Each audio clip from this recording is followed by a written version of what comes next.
त्यो कुरा गर्दै गर्दा उड्ने किराहरूसँग डर लाग्छ क्या मलाई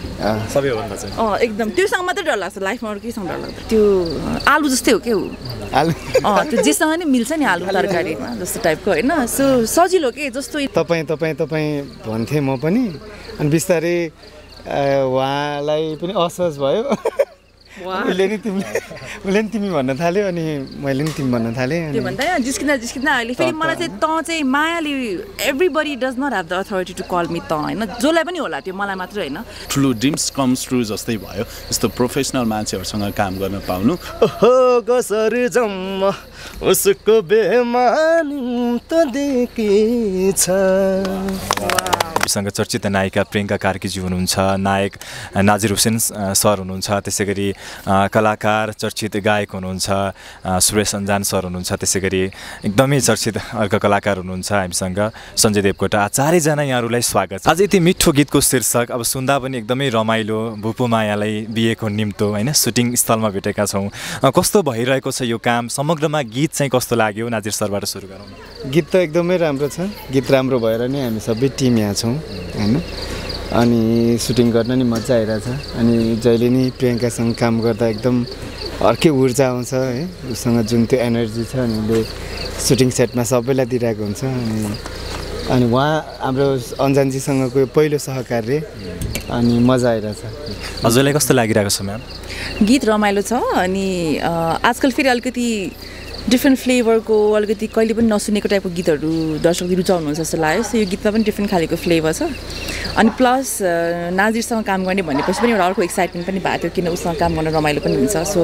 जब मलाई फर्स्ट टाइममा नाजिरजी र हजुरलाई सोचेको भन्दा त्यतिखेर पनि त्यो हुन्छ भन्ने फ्याक्टरमा 20% त्यही जोडिसकेको थियो कि उसको नाम लिइसकेपछि किनभने एउटा कम्फर्ट लेभल पनि हुन्छ को एक्टरसँग काम गर्दा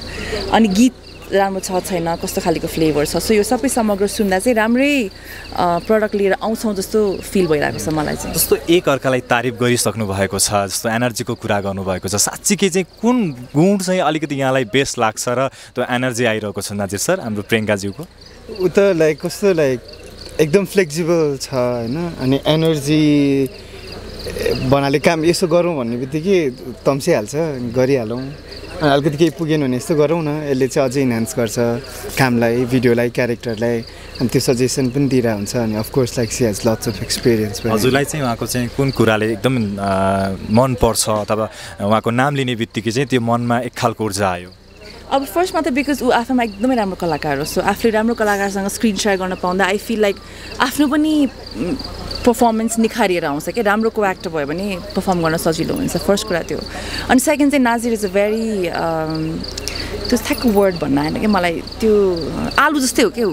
त्यो जेसँग नि मिल्छ नि आलु तरकारीमा जस्तो टाइपको होइन सो सजिलो के जस्तो इन्भाइरोमेन्ट जे भयो भने पनि काम गर्न एकदम सजिलो प्लस मैले नाजिरलाई चिनेको एकदमै धेरै वर्ष पनि भइसक्यो एक्चुली लाइक उसको अर्ली डेजमा नै हामीले काम गरिसकेको थियौँ टुगेदर होइन सो त्यो बेलादेखिको फ्रेन्डसिप हो अनि आई थिङ्क हाम्रो लाइक्सहरू पनि धेरै मिल्छ क्या way both very passionate about films अनि एकदमै मनबाट काम गर्छौँ अनि एकदम इन्जोय गरेर काम गर्छौँ सो त्यो एनर्जी मिल्ने बित्तिकै सेटमा जस्तो अब हेर्नु न 10 बज्न लागिसक्यो नाच्ने पार्ट सुरु भएछ नि त हामी कुल छौँ कि भन्नुको मतलब पानी पर्न सक्छ तर पनि हामी कुल छौँ जे भयो भने कुल छौँ तर त्यो चाहिँ राम्रो को एक्टर भयो भने हुन्छ अब त्यस्तै रिस उठ्ने भएको भए कतिखेर गर्छौँ जस्तो हुन्थ्यो होला है त्यो हुन्छ नि त त्यो फ्याक्टर हुँदैन त्यो एकदम इम्पोर्टेन्ट हो क्या काम गर्दाखेरि त्यो त हामीले सुटिङमा देखिरहेका थियौँ एकअर्काको सम्बोधन पनि तिमी तँसम्मको थियो त्यो हामी त्यही सम्बोधनको शब्दबाट पनि बुझ्छौँ कि यहाँहरू कति सहज वातावरणमा हुनुहुन्छ भनेर बुझ्छौँ साँच्चै यो तिमी र तँ भन्ने प्रसङ्ग छ नि यो फ्रेन्डसिपकै कारणले गर्दा नजिककै कारणले गर्दा त्यो शब्द आएकै हो यो सब चाहिँ तपाईँ थियो सुरुमा अनि तपाईँ भन्थे म पनि अनि बिस्तारै उहाँलाई पनि असहज भयो उसले नि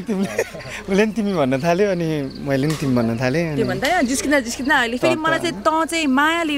everybody does not have the authority to call me तँ होइन जसलाई पनि होला त्यो मलाई मात्र होइन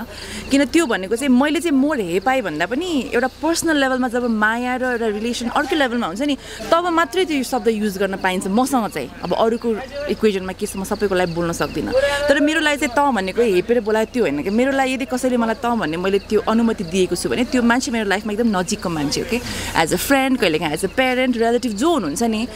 मैले त्यो अथोरिटी मैले दिएको हो कि सो त्यसको मतलब त्यो मेरो तर्फबाट पनि त्यो सम्मान हो हुन्छ हामी यो रिलेसन यो पार्टमा छौँ कि तँ भनेको पनि क्युटै हो एकअर्कालाई त्यो मायाले बोलाएको यतिको नजिक भइन्छ भन्ने कुरा हिजोको दिनमा उहाँलाई हेर्दा उहाँको काम हेर्दै गर्दा चाहिँ यहाँले त्यो अनुमान लगाउन सक्नुहुन्थ्यो त्यस्तो त अघि सुटिङमा पनि भइरहेको देखिरहेको यस्तो हो त्यस्तो सोच्ने भन्दा नि अब त्यही सँगै काम गर्दाखेरि चाहिँ अघि भोलिदेखि म तिमी भन्छु त्यस्तो सोचे त के होइन त्यही सुटिङमा भेट भयो अनि फ्यु प्रोग्राम्सहरूमा भेट भयो अनि त्यो कुरा गर्दै गर्दा यो bug it's a big bug आज थिएन होला निम्तो किन आयो निम्तोमा नआउनु पर्छ मलाई नमारौँ कार्यक्रमहरूमा नि भेट हुँदै जाँदाखेरि चाहिँ अब कुरा गर्दै गर्दा बोल्दै गर्दा अनि भएको हो अनि अर्को चाहिँ कस्तो भन्दाखेरि सँगै काम गर्दा एज एन को एक्टर काम गर्दाखेरि पनि त्यो अघि उसले भनेको जस्तो एउटा कम्फर्ट जोन हुन्छ होइन अनि जहाँनिर चाहिँ यस्तो बग हुन्छ त्यहाँनिर चाहिँ रमाइलो हुन्छ सरी मलाई एकदम डर लाग्छ उड्ने किराहरूसँग डर लाग्छ कि मलाई सबैभन्दा चाहिँ एकदम त्योसँग मात्रै डर लाग्छ लाइफमा अरू केहीसँग डर लाग्दैन अरू केही यस्तो भूत प्रेतहरूको कुराहरू सम्झिँदा डर लाग्दैन यस्तो उड्ने किराहरू चाहिँ डर लाग्छ कि एकदमै जस्तो आज यो भुपु मायालाई बिहेको निम्तोको कुरा गरिरहँदा उहाँको बिहेको निम्तोको कतिको प्रतीक्षामा हुनुहुन्छ हाम्रो प्रियङ्काज्यू शब्दै प्रश्नै सुन्नु भएन होला कतिको प्रतीक्षा छ तपाईँमा अहिले क्वेसन नै मिलेन कि यस्तो उसको बिहेको निम्तो त मलाई अभियसली आइहाल्छ होइन त्यो त विदाउट अ डाउट हो त्यस्तो प्रतीक्षामा म कहिले पनि हुँदिनँ कि जब एउटा मान्छे बिहा गर्न रेडी हुन्छ नि जब सबै सर्कमस्टान्स मिल्छ तब त्यो मान्छेले बिहा गर्ने हो कि मेरो प्रतीक्षा र उसको बिहामा केही लिएर दिन छैन कि खासमा मैले अनि उसको बिहाको किन प्रतीक्षा गर्ने मैले अर्को कुरा होइन आफ्नो लाइफ डिसिजन हो होइन तर when the day comes I will be very happy and I will support him त्यो आफ्नो ठाउँमा छ हजुर चाहिँ निम्तो दिनको लागि कतिको आतुर हुन्छ उहाँलाई मात्र होइन सबैलाई त्यस्तो आतुरै चाहिँ छैन होइन अनि त्यही अब कस्तो हुन्छ भन्दाखेरि चाहिँ बिस्तारै समय बित्दै जाँदा अनि अलिकति रेस्पोन्सिबल हुँदै जाँदा परिवारको लागि आफ्नै लागि जिन्दगीसँग अनि त्यो बिस्तारै सोचिन्छ अनि यो कस्तो चाहेर हुने चिज होइन होइन अनि जुन दिन हुन्छ नि अफकोर्स सबैलाई थाहा भइहाल्छ तपाईँहरूलाई पनि थाहा हुन्छ प्रियङ्कालाई पनि थाहा हुन्छ साथीहरू आउनुहुन्छ अनि जस्तो हजुरको पछिल्लो समयमा एज अ बडी एकदम लुकको चाहिँ एकदम चर्चा पछिल्लो समय एकदम बढी भइरहेको छ पहिलेको समयमा यहाँलाई देख्दा फिल्ममा देख्दा नाजिर हुसेन र आजको समयमा देख्दा चाहिँ कतिको फरक छ यहाँले चाहिँ कस्तो पाउनु भएको छ यो बिचमा होइन आई थिङ्क फरक केही पनि छैन प्रतिभा त्यति नै हो ट्यालेन्ट पनि त्यतिकै थियो उहाँले चेन्जिङ टाइमसँग आफूलाई चेन्ज गर्दै लानुभयो पहिला भेट्दाखेरि उहाँ पनि धेरै नै यङ हुनुहुन्थ्यो टिन्समा हुनुहुन्थ्यो अब बिस्तारै विथ टाइम उहाँ चेन्ज गर्दै हुनुहुन्छ he turn into a man आफ्नो बडी शरीरलाई सेपमा ल्याउनु भयो त्यो आई थिङ्क मलाई बिग डिल हो जस्तो लाग्दैन everybody goes through those kinds of transformation तर त्यो फिजिकल ट्रान्सफर्मेसन भयो अब कसैले चाहेर गर्नुहुन्छ कसैले चाहिँ अब नचाहेर छोडिदिनुहुन्छ सबैको आफ्नो पर्सनल चोइसेस हो त्यो तर इन टर्म्स अफ अब प्रतिभा भनेको चाहिँ पहिलादेखि नै एकदमै ट्यालेन्टेड लाग्थ्यो मलाई नाजिर सो त्यो चाहिँ अब ग्रो हुँदै गएको छ I think with every experience हामी झन् वाइजर हुन्छौँ झन् चिजहरू सिक्दै जान्छौँ अनि हाम्रो पर्फर्मेन्स गर्ने त्यो क्षमता पनि झन् निखारिँदै जान्छ र त्यो मैले नाजिरमा पनि भेटाएको छु अभियसली अब यहाँहरूबाट चाहिँ अलिकति यो गीतको बारेमा थोरै कुराकानी गरौँ अब केही दिनमा यो गीत सार्वजनिक हुँदैछ दर्शक श्रोताहरू यो गीतको प्रतीक्षा पक्कै पनि गर्नु नै छ के भन्नुहुन्छ यो गीतको लागि यहाँहरूले गीत त एकदमै राम्रो छ होइन अनि उसले अघि भनेको जस्तै लाइक अलिकति एक्स्ट्रा छ होइन अहिले चाहिँ अहिलेको टाइममा चाहिँ त्यही like out of the box केही चिजहरू आइहाल्यो भने चाहिँ मान्छेलाई टु क्विक क्याच गरिरहेको छ होइन हाम्रो त्यो के भन्छ सोसल मिडियाको स्क्रोल जसरी फास्ट भइरहेछ नि हाम्रो माइन्डको चोइसेसहरू हामीले मन पराउने चिजहरू पनि त्यति धेरै फास्ट भइरहेछ अनि त्यो वेमा चाहिँ हाम्रो अन्जानज्यू जस्तोहरूले सिङ्गरहरूले चाहिँ यसरी चाहिँ नयाँ गीतहरू अलि डिफ्रेन्ट प्याटर्नको निकालिरहनु भयो भने चाहिँ I think it's gonna be new for everyone अनि एलिना चौहान पनि हुनुहुन्छ उहाँलाई साथ दिँदै हुनुहुन्छ होइन हाम्रो आशिषजीलाई अनि त्यो भएर चाहिँ गीत एकदमै रमाइलो छ अलिकति स्याड भए पनि रमाइलो छ होइन झगडा पनि भएको छ माया पनि भएको छ माया पनि छ डान्स पनि छ अनि अलिकति त्यही हो अब एक्स गर्लफ्रेन्डले आफ्नो बिहेमा बोलाउँदा के गर्छ जान्छ कि जाँदैन भने जस्तो त्यस्तो चाहिँ भएको छ कि छैन त्यो भए पनि को जान्छ र हो भएको त छैन बोलाएको चाहिँ थिएन हजुरलाई त्यस्तो काहीँ निम्तो छ एक्सबाट खै बिर्सिसकेँ मैले त अहिले लेटेस्ट छैन त्यस्तो आई हेभ माई लेटेस्ट त अब मेरो बिहा भएको 5 वर्ष भइसक्यो अब कति लेटेस्ट भनेको त्योभन्दा लेटेस्ट कहाँ छ हुन्छ अब हामी सञ्जय सरसँग थोरै जोड्छौँ उहाँ नेपालका सबै जिल्लामा लगभग मेला महोत्सवमा होस्टिङ गर्दै हुनुहुन्छ आफैमा गायक पनि हुनुहुन्छ र पछिल्लो समयमा गीतहरूमा देखिँदै पनि जानुभएको छ आज यति अग्रज कलाकारहरूसँग जोडिएर काम गर्दाको थोरै अनुभव बताइदिनुहोस् न प्रोफेसनल मान्छेहरूसँग काम गर्दाखेरि कामको गराइ नै फरक हुँदो रहेछ स्पेसली सुरेश अन्जानजीले विगत लामो समयदेखि साङ्गीतिक क्षेत्रमा एकदमै ठुलो योगदान दिनुभएको छ र अहिले यो बिहेको निम्तोमा यति ठुलो स्टार कास्टलाई कास्ट गरेर यो भिडियो ल्याउँदै हुन्छ मलाई लाग्छ यो भिडियो नै होइन एउटा पुरा फिल्म नै बनेको छ स्टोरी वाइज यति राम्रो बनेको छ सो सुरेश दाईलाई एकदमै थ्याङ्क यू सो मच किनकि यति ठुलो स्टार कास्टसँग जोडिने एउटा अवसर दिनुभयो मेरो लागि त एउटा ठुलो ड्रिम्स कम्स ट्रु जस्तै भयो यस्तो प्रोफेसनल मान्छेहरूसँग काम गर्न पाउनु अनि उहाँहरूको काम गराइ आजको दिनसम्म हेर्दाखेरि एकदमै राम्रो वेमा गइरहेको छ त्यसैले त नेपालको टप आर्टिस्टहरूमा उहाँहरू हुनुहुन्छ र त्यो टप आर्टिस्टहरूलाई पनि एकदमै मन परेको गीतमा म आफै उहाँसँग कास्ट हुन पाइरहेको यो एकदमै मेरो लागि सपना पुरा जस्तै हो र त्यसको श्रेय चाहिँ म सुरेश दाईलाई दिन चाहन्छु उहाँले साङ्गीतिक क्षेत्रमा यति धेरै योगदान दिनुभएको छ एउटा नवलपुर जिल्लाबाट आएर अन्तर्राष्ट्रिय जगतमा आफ्नो गीत सङ्गीतलाई सबैमाझ पुर्याउनु हुने एउटा आधार बन्नु भएको छ र यति राम्रो प्रोफेसनल वेमा काम गरिरहनु भएको छ हात्सप दाई अब अर्को कुरा आज यहाँले हाम्रो प्रियङ्का ज्यूलाई त्यसै गरी नाजिर हुसेन ज्यूलाई स्थलमा भेट्दा साँच्चै कि हिजोको दिनमा हामी टिभी सेटमा देखिरह्यौँ यहाँले पनि पक्कै पनि हुर्किँदै अथवा यो क्षेत्रमा पाइला टेक्दै हुनुहुन्छ टेकिरहनु पनि भएको छ उहाँहरूको भित्रको गुण चाहिँ यहाँले कस्तो पाउनुभयो आजको पहिलो दिनको पहिलो भेटमा एकदमै फरक मलाई लाग्थ्यो यति ठुलो स्टारहरूले हामीलाई त भाउ पनि दिनु हुँदैन होला सम्भवतः किनकि टेलिभिजनमा मोबाइलको स्क्रिनमा मात्र हेरिरहेको तर नयाँ डेब्यु गर्ने मान्छेहरूलाई पनि यस्तो सपोर्ट गरिदिनु भयो यो गर्दाखेरि चाहिँ यो सिन राम्रो आउन सक्छ भनेर उहाँले एकदमै सपोर्ट गर्नुभयो त्यति मात्र नभइकन उहाँले कम्फर्ट जोन चाहिँ एकदमै राम्रोसँग जुन अवस्थामा पनि उहाँहरू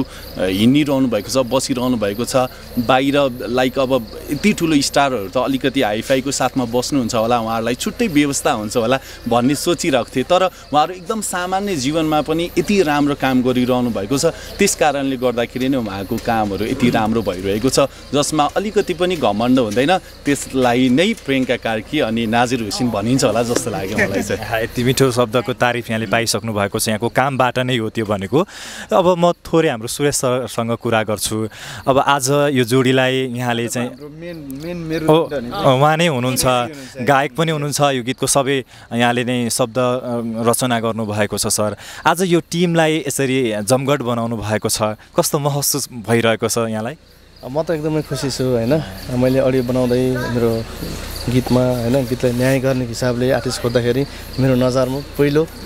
प्रियङ्का दिदी नाजिर दाई हुनुभयो होइन प्रियङ्का दिदीसँग योभन्दा अघिल्लो भिडियो 2 महिना अगाडि मेरो एउटा गीत रिलिज भएको थियो मेरी बुकु मायालो आज तेरी दुलै भन्ने होइन त्यो गीत पनि मेरी बुकु मायालो आज तेरी दुलै भन्ने गीतमा जोडिन खोजेको थिएँ होइन दिदीको व्यस्तताको कारणले त्यो गीतमा जोडिनु पाएन फेरि पुनः अर्को गीत सृजना भइसकेपछि दिदीसँग जोडिने एउटा मौका पाएँ होइन दाईसँग जोडिने मौका पाएँ एकदम खुसी छु म त्यसै हाम्रो सञ्जय भाइसँग जोडिने मौका पाएँ विशेष गरी अडियो पार्ट नै एकदम राम्रो छ होइन जसमा शब्द र सङ्गीत मेरो आफ्नै छ मलाई स्वरमा साथ दिनुभएको छ एलना चौहानले त्यसरी म्युजिक एरेन्ज गर्नुभएको छ हाम्रो विमल छिनाल भाइ डाइनामिक स्टुडियोको होइन सञ्चालक हुनुहुन्छ त्यसै गरी यस गीतलाई निर्देशन गर्नुभएको छ पछिल्लो समयको एकदमै व्यस्त र राम्रो निर्देशक हुनुहुन्छ हाम्रो जेरी भण्डारी भाइ उहाँले निर्देशन गर्नुभएको छ लाग्छ राम्रो हुन्छ भन्ने आशा छ तब एउटा म उहाँलाई एउटा क्वेसन सोध्छु है तपाईँ जहिले पनि भुपू सम्बन्धी मात्र किन गीत बनाउनु सबैलाई चिनिन्छ आएको थियो हैन गहिरो चोट हो कि मनभित्रको यो हेडलाइन बन्न सक्छ है हैन गहिरो चोट वरिष्ठ गायक सुरेश अन्जानजीको जिन्दगीमा के भुपू मायालीले बोलाउनु भएको थियो एकदमै महत्त्व के वास्तविक जीवनको कहानी हो दाइ वास्तविक जीवनको कहानी चाहिँ हैन तर मैले त्यो गीत सृजना भइसकेपछि फेरि त्यही गीतलाई पार्ट 2 बनाऊँ भन्ने हिसाबले चाहिँ गर्न खोजेँ हो सृजनाको हिसाबले गर्दा त्यो आयो जो वास्तविकतामा केही पनि मेल खान जान्दैन। तर यो शब्द यहाँको लागि खास प्यारो हुनुको पछाडि केही त छ भन्नुभएको छैन। विशुद्ध सृजना कलाकारको लागि सृजना भन्ने कुरा नै जोडौँ। एउटा सुनौ न थोरै त्यो गीत। अब यो बिचमा उहाँहरू सबैजना हुनुहुन्छ, उहाँहरू त सुनिरहनु भएको छ, दर्शकहरूको लागि पनि थोरै अघि हिजो माथे उसको दिलमा आज के छ, हिजो माथे उसको दिलमा आज के छ, कसरी जम्मा उसको बेमानी त देखेछ, कसरी जम्मा उसको बेमानी त देखेछ, ओहो कसरी जम्मा उसको बेमानी त देखेछ। गीतले आगो नै बाल्छ पक्कै पनि। अब जाँदा जाँदै अन्तिममा पनि छौँ। यो गीतलाई अब यहाँको तर्फबाट त दर्शक श्रोताको लागि हामी आह्वान गरेका छौँ, प्रियङ्काजीको तर्फबाट पनि सुनाउन यो गीतलाई माया गर्नको लागि दर्शक श्रोतालाई के भन्नुहुन्छ? दर्शकहरू हाम्रो आजकल धेरै नै स्मार्ट भइसक्नु भएको छ होइन, एकदम उहाँहरूसँग धेरै चोइसेस पनि छ बिकज गीतहरू एकदमै धेरै रिलिज हुन्छ, नट जस्ट नेपाली पनि, कतिजना बलिउड सङ्ग सुन्नुहुन्छ, इङ्ग्लिस सङ्ग सुन्नुहुन्छ, तर सबैमा कमन फ्याक्टर के हो भने यदि गीत राम्रो लाग्यो, गीतको विषयवस्तु मान्छेलाई राम्रो लाग्यो भने चाहिँ गीत आफै हिट हुन्छ जस्तो लाग्छ क्या मलाई। र यो गीत चाहिँ मलाई किन यसको एकदम पोजिटिभ भाइब आइरहेछ भने मैले एकदमै याद गर्छु कि यस्तो एक्स बोयफ्रेन्ड गर्लफ्रेन्डको गीतहरू आयो भने चाहिँ एकदम धेरै मान्छेको मनमा पर्छ नि त त्यो कुरा, अनि एकदम रिलेट गर्नु हुँदो रहेछ क्या मान्छेहरूले यस्तो गीतहरूमा चाहिँ। अनि एकदम त्यसमा अब उसलाई पिन्च गर्न, उसलाई पिन्च गर्न, टिकटक बनाउने, त्यो गर्ने, त्यसरी हिट हुन्छ क्या गीत। यस्तो खालेको गीतहरू चाहिँ बिकज यस्तो भनेको चलचल्तीमा अब मेरो फिलिङ्स बुझ्ने खालेको गीत आयो भन्ने फिल हुन्छ नि त मान्छेलाई। अनि फेरि जब मान्छेको ब्रेकअप हुन्छ या गाह्रो हुन्छ नि त्यतिखेर एकदम मान्छेले गीत सुन्छ कि, गीत सुनेर एकदम रिलेट गर्ने, यस्तो भयो थियो मलाई गाह्रो, त्यो स्याड सङ सुन्ने बेलामा चाहिँ ठिक्क म्याच हुने गीत आएछ भन्ने खालेको त्यो भाइब छ क्या यो गीतमा। अनि त्यसले गर्दाखेरि पनि यो गीतले एकदम पपुलारिटी लिन्छ जस्तो लागिरहेछ। अनि शब्द अघि उहाँले अलिकति गाइदिइहाल्नु भयो, आफैमा युनिक छ नि त, यस्तो टाइपको लिरिक्स हामीले सुनेको छैनौँ। र जुन यो भिडियोको प्रेजेन्टेसन र स्टोरी बनाएको छ जेरीले त्यो पनि अलिकति युनिक खालको छ क्या, फन खालको एलिमेन्ट्स पनि छ, अनि एउटा प्रपर मुभीकै जस्तै स्टोरी राखेर नि मेहनत गरेर बनाएको छ उसले। सो ओभरअलमा अडियो पनि भिडियो पनि आई थिङ्क दर्शकले रुचाउनुहुन्छ जस्तो लागिरहेको छ मलाई चाहिँ।